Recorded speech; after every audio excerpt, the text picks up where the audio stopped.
Hello, scholars. This is Miss Sanders coming to you with the skills practice packet. I'm going to do some videos just in case you might struggle at home or you don't remember on what to do. So I'm going to do these in different parts. The first part will be skills practice proportional relationships, section A. So I'm going to do the first two problems for you. There are 8 total. And then I know that you can do them yourself after you do this one. So we've done this one in our foldable, but I'm going to go ahead and do it with you. So in order to determine whether the relationship between the two data sets is proportional, is we're either going to figure out a scale factor or we're going to cross multiply or do the inverse operation. So this has a scale factor that I can see. If I multiply 3 times 6, I get 18. And if I multiply 5 times 6, I get 30.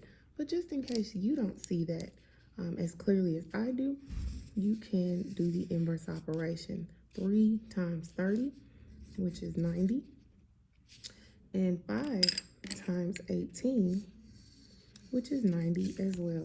Please make sure that you multiply it out so that you can see it for yourself.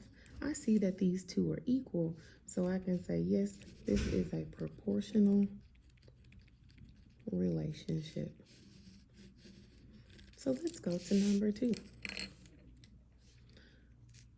I do not see a clear scale factor on this. Another thing you can do, young men, is simplify the actual ratio. These are multiples of 5, so I can divide each one of these by 5.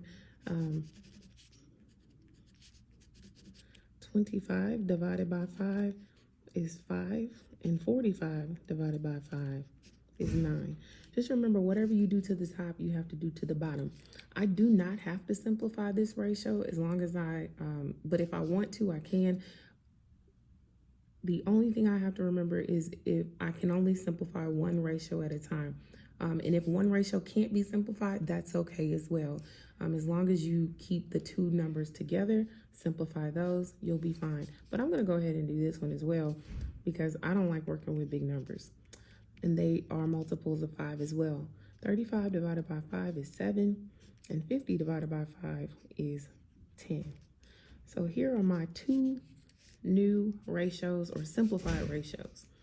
So now I can actually solve this. I still don't see any kind of relationship or scale factor, so I'm gonna go ahead and do the inverse operation. 9 times 7 is 63, and by simplifying those, I can multiply those numbers way simpler than I would if they were bigger.